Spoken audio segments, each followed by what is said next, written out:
అందరికీ నమస్కారం. నా పేరు శివరాం ప్రసాద్. ముందుగా ఎస్ఎస్ఆర్కే యూట్యూబ్ ఛానల్ కు స్వాగతం, సుస్వాగతం. మనం ఈ రోజు ఈ వీడియోలో భాగంగా 5వ తరగతిలో ఉన్నటువంటి విశేషాంశాలు పార్ట్ 2 గా ఈ వీడియోని చూద్దాం.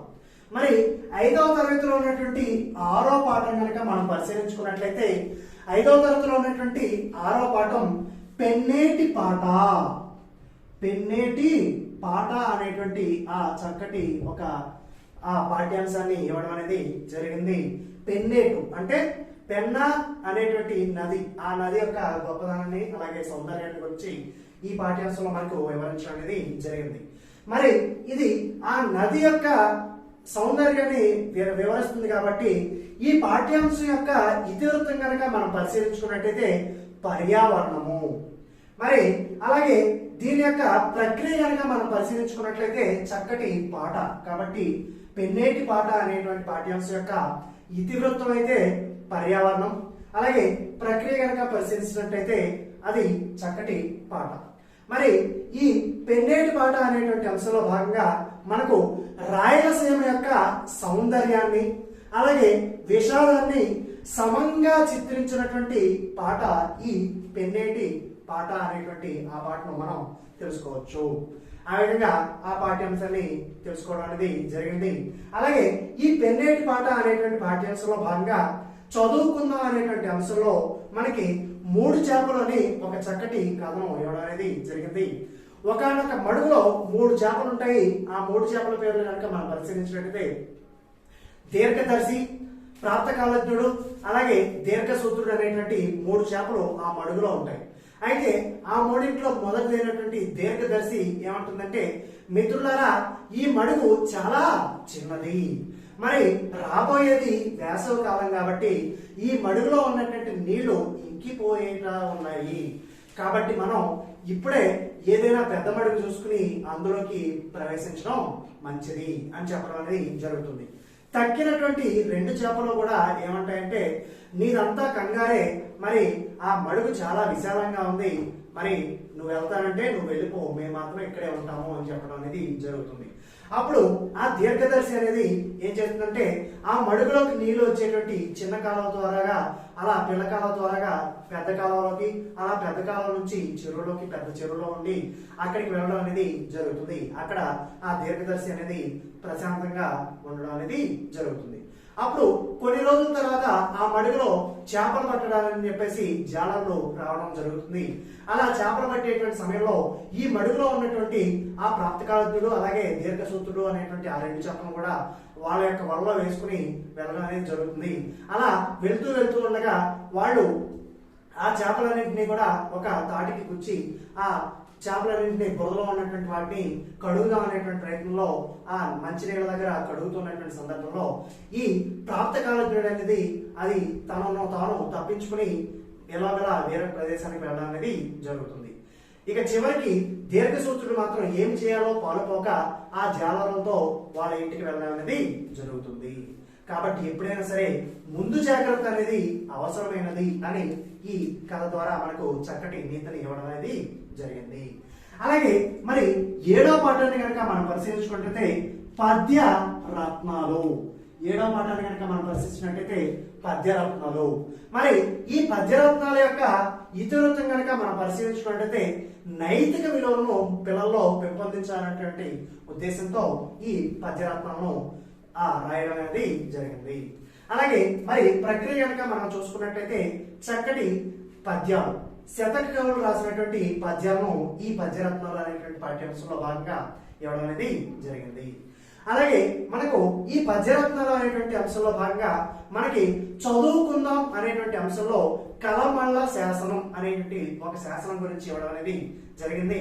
మరి ఈ కలమల్ల శాసనాన్ని గురించి తెలుసుకునే ముందు అసలు శాసనాలు అంటే ఏమిటి, ఆ శాసనాలు ఎన్ని రకాలని కనుక మనం పరిశీలించుకున్నట్టయితే రాజులు వాళ్ళ యొక్క కాలంలో వాళ్ళు చేసినటువంటి గొప్ప పనులు ఏవైతే ఉంటాయో అవి చిరస్థాయిగా నిలిచిపోయడానికి ఉండడానికి చేసేటువంటి ఆ లిఖిత పూర్వకమైనటువంటి ఆ రాతి పత్రాలు ఏవైతే ఉంటాయో వాటినే శాసనాలు అని చెప్పడం అనేది జరుగుతుంది. మరి ఆ శాసనాలు ఎన్ని రకాలు అంటే కనుక 3 రకాలు. మొదటి కనుక మనం పరిశీలించినట్లయితే దాన శాసనాలు, అలాగే రెండవది ప్రశస్తి శాసనాలు, అలాగే ధర్మ శాసనాలు. మరి ఈ 3 శాసనాలు కనుక మనం పరిశీలించుకుంటే దాన శాసనాలు అంటే ఆ రాజులు మిగతా వారికి చేసినటువంటి దానాల గురించి చెప్పడం అనేది జరుగుతుంది.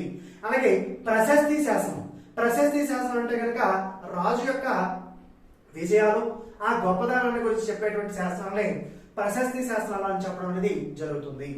అలాగే చివరిగా ధర్మశాసనాలు. మరి ఆ ధర్మశాస్త్రానికి సంబంధించి విద్యాలయాలకు కానీ ఆరామాలకు కానీ చైత్యాలకు కానీ వాళ్ళు చేసేటువంటి ఆ సేవ ఏదైతే ఉంటుందో దాన్ని తెలిపేదే ఈ ధర్మశాస్త్రాలు అని మనం చెప్పుకోవచ్చు. మరి పూర్వకాలంలో మొట్టమొదటిగా రాసినటువంటి ఆ శాసనాలు అనేవి మొదటిసారిగా ప్రాకృత భాషలో రాయడం అనేది జరిగింది. అలాగే ఆ తర్వాత ప్రాకృతము అలాగే సంస్కృతం కలిపినటువంటి మిశ్రమ భాషగా కూడా రాయడం అనేది జరిగింది. మరి అలాగే ఆ తర్వాత కాలంలో మొట్టమొదటిగా తెలుగులో అచ్చ తెలుగులో మొత్తం తెలుగులోనే రాసినటువంటి ఆ ఘనత ఎవరికి దక్కుతుంది అంటే కనుక రేనాటి చోళులు అనే వారికి దక్కడం అనేది జరుగుతుంది. మరి ఈ రేనాటి చోళుల యొక్క కాలంలో రాయబడినటువంటి శాసనమే ఈ కలమళ్ళ శాసనం అని మనం చెప్పుకోవచ్చు. మరి దీనిని రాసినటువంటి ఆ రాజు పేరు ఏమిటి అంటే కనుక ఎరికల్ ముత్తురాజు ధనుంజయుడు అనేటువంటి ఆ వ్యక్తి, ఎరికల్ ముత్తురాజు ధనుంజయుడు అనేటువంటి ఆ రాజు చేసినటువంటి దాన శాసనమే మరి ఈ యొక్క కలమల్ల శాసనం అని మనం చెప్పుకోవచ్చు. మరి ఈ శాసనం ఏ విధంగా ఉంటుందంటే ఇది దాన శాసనము, దీనిని ఎవరు కూడా పాడు చేయరాదు, ఒకవేళ పాడు చేసినట్టయితే వాళ్ళకి పంచమహాపాతకాలు అనేవి చుట్టుకుంటాయి అనేటువంటి ఆ వాక్యంతో ఆ శాసనాన్ని ముగించడం అనేది జరుగుతుంది. మరి 8వ పాఠాన్ని కనుక మనం పరిశీలించుకున్నట్లయితే ఇటిన్ పండుగ అని మనం చెప్పుకోవచ్చు. ఇటిన్ అని మనం చెప్పుకోవచ్చు. ఇటిన్ పండుగ. మరి ఈ ఇటిన్ పండుగ అనేటువంటి ఆ అంశాన్ని కనుక మనం పరిశీలించుకున్నట్టయితే దీని యొక్క ఇతివృత్తం కనుక మనం పరిశీలిస్తే సంస్కృతి సంప్రదాయాలు అనేటువంటి ఇతివృత్తంతో ఈ ఇటిన్ పండుగ అనే దాన్ని రాయడం అనేది జరిగింది. మరి అక్కడ దాని యొక్క ఈ పాట యొక్క ప్రక్రియ, ఆ ప్రక్రియ కనుక మనం పరిశీలించుకున్నట్టయితే సంభాషణ. మరి ఆ సంభాషణ ఎవరెవరి మధ్య జరిగింది అంటే కనుక క్రాంతి అక్షయ వాళ్ళిద్దరూ విజయవాడ నుంచి వాళ్ళ యొక్క పెదనాన్నగారు అయినటువంటి వాళ్ళ పెదనాన్నగారు పాడేరులో ఉద్యోగం చేస్తూ ఉంటారు. ఆ పాడేరు దగ్గరికి వాళ్ళ పెదనాన్నగారిని కలవడానికని వెళ్ళడం అనేది జరుగుతుంది. అక్కడ పాడేరులో ఆ ఇటిన్ పండుగ అనే దాన్ని జరుపుకోవడం అనేది జరుగుతూ ఉంటుంది. దానిని చూసి ఆ పెదనాన్నగారిని వాళ్ళ యొక్క సందేహాలను నివృత్తి చేసుకోవడమే ఈ పాట యొక్క ముఖ్య ఉద్దేశం మనం చెప్పుకోవచ్చు. మరి ఈ ఇటిన్ పండుగ అనే దాన్ని కనుక మనం పరిశీలించినట్టయితే ఈ ఇటిన్ పండుగ అనే దానికి విటిన్ పండుగ అలాగే ఇటుకల పండుగ అని కూడా 2 పేర్లు కలవు. మరి ఈ పండుగని ఎక్కడ జరుపుకుంటారు అంటే కనుక మనకి విశాఖపట్నము అలాగే విజయనగరం జిల్లాలో ఉన్నటువంటి ఆ మన్యం వాసులు ఎవరైతే ఉంటారో వాళ్ళు జరుపుకునేటువంటి పండుగ ఈ ఇటిన్ పండుగ అని మనం చెప్పుకోవచ్చు. మరి మనకి తెలుగు నెలలో 12 ఏ విధంగా అయితే ఉన్నాయో వాళ్ళ యొక్క కాలమానం ప్రకారం వాళ్ళ యొక్క 12 నెలల్లో 4వ నెల అయినటువంటి ఈ 4వ నెలలో జరిపేటువంటి పండుగ ఈ ఇటిన్ పండుగ అని మనం చెప్పుకోవచ్చు. ఈ పండుగలో వారంతా కూడా ఐకమత్యంగా చక్కగా వాళ్ళు వాళ్ళ యొక్క ఆచార సంప్రదాయాల ప్రకారం వాళ్ళు పండుగను జరుపుకోవడం అనేది జరుగుతూ ఉంటుంది. మరి ఈ పండుగలో చివరి రోజును ఏ విధంగా పిలుస్తారంటే కనుక మారు ఇటిన్ లేదా నూరు ఇటిన్ అని మనం చెప్పుకోవచ్చు. అలాగే ఈ పండుగలోనే భాగంగా ఒకానొక రోజు వాళ్ళందరూ కూడా చాటింపు వేయించుకుని అక్కడ వాళ్ళ యొక్క పరిసరాలు మొత్తం కూడా శుభ్రం చేసుకుని చక్కగా మామిడి తోరణాలు కట్టుకుని వాళ్ళు ఆ వెదురు బొంగుల్లో వచ్చేపోయే వాళ్ళ మీద నీళ్లు చల్లుకుంటూ చక్కగా సందడి చేసుకుంటూ పండుగ జరుపుకోవడం అనేది జరుగుతుంది. ఒక వారం నాడు వాళ్ళందరూ కూడా అక్కడ ఉన్నటువంటి మగవాళ్ళందరూ కూడా వేటకు వెళ్ళడం అనేది జరుగుతుంది. వేట సాధించిన వారికి ప్రత్యేకత అనేది ఉంటుంది. వేట సాధించలేని వారిని వాళ్ళకి వరుసైన వారు ఎవరైతే ఉంటారో వాళ్ళు ఆట పట్టించడం అనేది జరుగుతుంది. ఈ విధంగా సంస్కృతి సంప్రదాయాలని ఇతర ప్రాంతాలకు కూడా తెలపాలి అనేటువంటి ఆ ఉద్దేశంతో రాసినటువంటి పండుగ ఈ ఇటిన్ పండుగ అనేటువంటి పాఠ్యాంశం. అలాగే మనకి ఈ ఇటిన్ పండుగ అనేటువంటి ఆ పాఠ్యాంశంలో భాగంగా మనకు క్రిస్మస్ అనేటువంటి పండుగల గురించి చదువుకుందాం అనేటువంటి అంశంలో ఇవ్వడం అనేది జరిగింది. మరి క్రిస్మస్ ని కనుక మనం పరిశీలించుకున్నట్టయితే దేవుని యొక్క కుమారుడైనటువంటి యేసుక్రీస్తు పుట్టినటువంటి రోజు అయినటువంటి ఆ రోజునే క్రిస్మస్ గా జరుపుకోవడం అనేది జరుగుతుంది. ఆమె మరియమాత, ఆ మరియమాత లేదా మేరీ మాత, ఆ మేరీ మాత యొక్క తల్లి గర్భంలో జన్మించినటువంటి వ్యక్తి యేసుక్రీస్తు. ఆయన డిసెంబర్ 24వ తారీఖు అర్ధరాత్రి జన్మించడానికి జరుగుతుంది. అలా జన్మించినప్పుడు ఆమె వాళ్ళు ఉంటున్నటువంటి ఆ ధర్మశాలలో ఖాళీ లేనందున ఆ పిల్లవాడిని తీసుకుని వెళ్ళి ఆ పశువుల కొట్టంలో ఉన్నటువంటి ఒక పశువుల దాణా తొట్టిలో పొత్తిగొడ్డలో పడుకొని పెట్టడం అనేది జరుగుతుంది. అప్పుడు ఆ కొద్ది దూరంలో ఉన్నటువంటి పొలాల్లో కొంతమంది గొర్రెల కాపర్లు గొర్రెలు మేపుతూ ఉండడం అనేది జరుగుతుంది. అక్కడికి ఒక దేవదూత వచ్చి వారితో చెప్తుంది, ఇదిగో జనులారా, మీకు ఒక శుభవార్త తెచ్చాను. ఈ రోజు లోకరక్షకుడైనటువంటి దైవ కుమారుడు జన్మించాడు. మరి ఆ పిల్లవాడిని మీరు గుర్తించాలి అంటే ఏ విధంగా అంటే కనుక పశువుల పాకలో ఒక పశువుల దాణా తొట్టిలో పొత్తిగొడ్డలో చుట్టబడినటువంటి బాలుడు, ఆ బాలుడే దైవ కుమారుడు, ఇదే మీకు ఆనవాలు అని చెప్తున్నప్పుడు అప్పుడు ఆ పొలం మొత్తం కూడా దైవ దూతలతో నిండిపోవడం అనేది జరుగుతుంది. వాళ్ళంతా కూడా దేవుడికి స్తుతులు చెప్తూ పాటలు పాడుతూ అలా మాయమైపోవడం అనేది జరుగుతుంది. ఆ గొర్రెల కాపరులు అక్కడికి రాగానే అక్కడ నిజంగానే ఆ పశువుల యొక్క దాణా తొట్టిలో ఆ యేసుక్రీస్తు ఉండడం అనేది జరుగుతుంది. ఆ విధంగా డిసెంబర్ 24 అర్ధరాత్రున జన్మించడం అనేది జరిగింది. కాబట్టి డిసెంబర్ 24 అలాగే డిసెంబర్ 25 రెండు తేదీలు, డిసెంబర్ 24ను క్రిస్టమస్ ఈవ్ గా అలాగే డిసెంబర్ 25వ తారీఖున క్రిస్టమస్ గా జరుపుకోవడం అనేది జరుగుతుంది. అలా ప్రపంచంలో ఉన్నటువంటి క్రైస్తవ సోదరులందరూ కూడా జరుపుకునేటువంటి పవిత్రమైనటువంటి పండుగ మన క్రిస్మస్ పండుగ అని మనం చెప్పుకోవచ్చు. ఆ విధంగా మనకి ఈ పాఠ్యాంశాన్ని పూర్తి చేసుకోవడం అనేది జరిగింది. అలాగే 9వ పాఠాన్ని కనుక మనం పరిశీలించుకున్నట్లయితే తరిగొండ వెంగమాంబ. తరిగొండ వెంగమాంబ తరిగొండ వెంగమాంబ అనేటువంటి పాఠ్యాంశాన్ని ఇవ్వడం అనేది జరిగింది. ఈ పాఠ్యాంశం యొక్క ఇతివృత్తం కనుక మనం పరిశీలించుకున్నట్లయితే స్త్రీ శక్తి, ఆ స్త్రీ శక్తి అనేటువంటి అంశంతో భాగంగా ఈ పాఠ్యాంశాన్ని రాయడం అనేది జరిగింది. అలాగే మరి ఆ పాఠ్యాంశం యొక్క ప్రక్రియను కనుక మనం పరిశీలించుకుంటే చక్కటి వ్యాసం. మరి ఆ తరిగొండ వెంగమాంబ అనే ఆవిడ చాలా గొప్ప భక్తులలో మనం చెప్పుకోవచ్చు. ఆవిడ తనకు పెళ్ళైనా కానీ సంసారం మీద ధ్యాసను పెట్టకుండా కేవలం ఆ దేవుడి మీద మాత్రమే తన యొక్క భక్తిని ఉంచడం అనేది జరుగుతుంది. తన యొక్క భర్త చనిపోయినా కానీ ఆ హిందూ సంస్కారం ప్రకారం చేసేటువంటి కార్యాలను ఏవి కూడా తాను పట్టించుకోకుండా తన యొక్క మనసును దైవం మీద మాత్రమే నిలపడం అనేది జరుగుతుంది. అలా ఆవిడ చేస్తూ మరి ఆ శ్రీనివాసుడు ఆ దేవుడి మీద తన యొక్క భక్తిని లగ్నం చేయడం అనేది జరుగుతుంది. అలాగే తను ఏం చేస్తుంది అంటే కనుక తను యక్షగానాలు అనేటువంటి ఆ రచనలో సిద్ధహస్తురాలు అని మనం చెప్పుకోవచ్చు. యక్షగానాలు రచనలో సిద్ధహస్తురాలు తరిగొండ వెంగమాంబ. అలాగే కవులందరిలో కూడా ఎక్కువ యక్షగానాలు రాసినటువంటి ఘనత కూడా తరిగొండ వెంగమాంబ అని మనం చెప్పుకోవచ్చు. అలాగే ఆవిడ రాసినటువంటి రచనలను ఎవరైనా అడిగారంటే కనుక అప్పుడు ఆవిడ ఏం చేస్తుందంటే అష్టఘంటాలు అనేటువంటి పేరుతో 8 మంది రాతగాళ్లను నియమించుకొని ఎవరైతే తన యొక్క రాసినటువంటి రచనలు ఉంటాయో వాటన్నింటినీ కూడా ప్రతులను రాయించి వాళ్ళకి పంచిపెట్టడం అనేది జరిగేది. అలాగే ఈవిడ తరిగొండ వెంగమాంబ శ్రీనివాసుడికి ముత్యాల హారతి ఇవ్వడం అనేది జరుగుతుంది. ప్రతిరోజు కూడా ముత్యాల హారతి ఇస్తూ ఉంటుంది. అలా ముత్యాల హారతి ఇవ్వడం అనేది ఆవిడికి ప్రత్యేకం. కాబట్టి అన్నమాచార్యుల యొక్క లాలిపాట అలాగే తరిగొండమ్మ వారి యొక్క ముత్యాల హారతి అనే నానుడి కూడా ఏర్పడడం అనేది జరిగింది.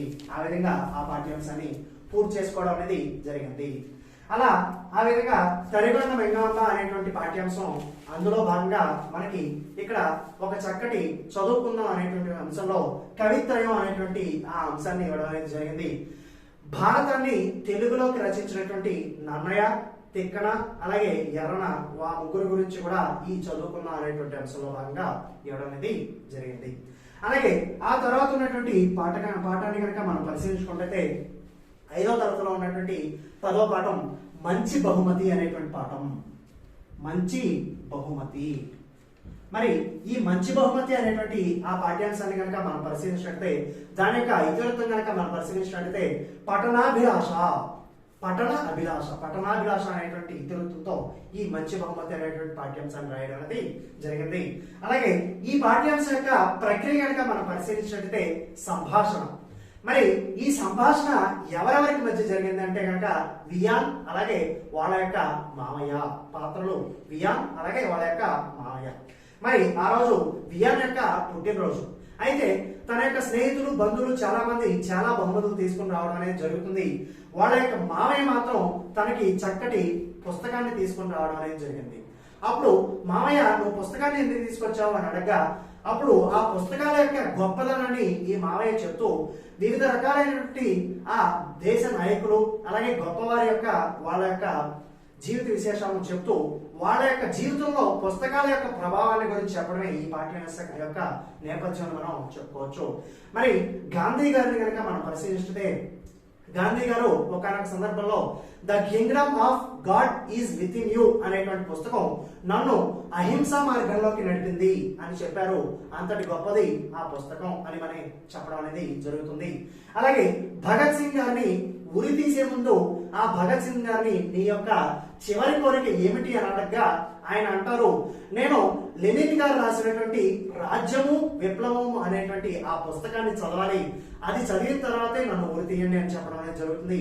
అలా ఆ పుస్తకాన్ని చదివిన తర్వాతే తానే స్వయంగా ఉరికంబానికి ఎక్కడం అనేది జరుగుతుంది. అలాగే ఆ తర్వాత మరి ఇంకొక విషయాన్ని కనుక మనం పరిశీలించుకుంటే అంబేద్కర్ గారు. మరి ఈ అంబేద్కర్ గారు ఆయన సొంతంగా ఒక లైబ్రరీని కూడా నిర్వహించుకోవడం అనేది జరిగేది. ఆయన యొక్క లైబ్రరీలో 52,000 పుస్తకాల వరకు ఉండేవి. అంతేకాకుండా ఆయన లైబ్రరీకి అందరికన్నా ముందుగా అతనే వెళ్ళేవారు, అలాగే అందరికన్నా చివరిగా కూడా ఆయనే వచ్చేవారు అని మనం చెప్పుకోవచ్చు. అలాగే ఆయన యొక్క జీవిత కాలంలో 32 పుస్తకాలను రాశారు. అలాగే 23 డిగ్రీలను కూడా పొందడం అనేది జరిగిందని మనం ఈ సందర్భంగా మనం చెప్పుకోవచ్చు. అలాగే సరోజినీ నాయుడు గారు. ఈ సరోజినీ నాయుడు గారు ఆవిడ 13 ఏళ్లకే సరోవరపు రాణి అనేటువంటి ఒక పుస్తకాన్ని రాసి అందరి చేత శభాష్ అని అనిపించుకున్నటువంటి వ్యక్తి ఆ సరోజినీ నాయుడు గారు. అలాగే మనకి అబ్దుల్ కలాం గారు. ఈ అబ్దుల్ కలాం గారు ఏమంటారంటే పుస్తకాలు మనకి శాశ్వత స్నేహితులు అని చెప్పడం అనేది జరుగుతుంది. అంతటి గొప్ప బహుమతే ఈ పుస్తకాల యొక్క విషయం అని మనం ఈ పాఠ్యాంశం ద్వారా తెలుసుకోవడం అనేది జరుగుతుంది. మరి ఇందులోనే చివరిగా నవ్వుల తాతయ్య చిలకమర్తి అనేటువంటి అంశాన్ని ఇందులో ఇవ్వడం అనేది జరిగింది. మరి అది చదువుకుందాం అనేటువంటి అంశంలో నవ్వుల తాతయ్య చిలకమర్తి అని ఇవ్వడం అనేది జరిగింది. మరి 1890వ సంవత్సరంలో ఆ చిలకమర్తి వారిని ఎవరో ఏమండి ఒక పద్యం పాడండి అని చెప్తే అప్పుడు ఏమండి మరి పూర్వకాలంలో పద్యం పాడితే ఏదన్నా బంగారు నాణ్యమో లేదా వెండి నాణ్యమో ఇచ్చేవారు, ఈ రోజు పకోడీ కూడా ఇచ్చేవాళ్ళు ఎవరో లేరు అని చక్కగా పకోడీ మీద ఒక చక్కటి పద్యాన్ని పాడి వినిపించడం అనేది జరుగుతుంది. అలాగే ఆయన యొక్క రచనలు చాలా హాస్యాస్పదంగా ఉంటాయి.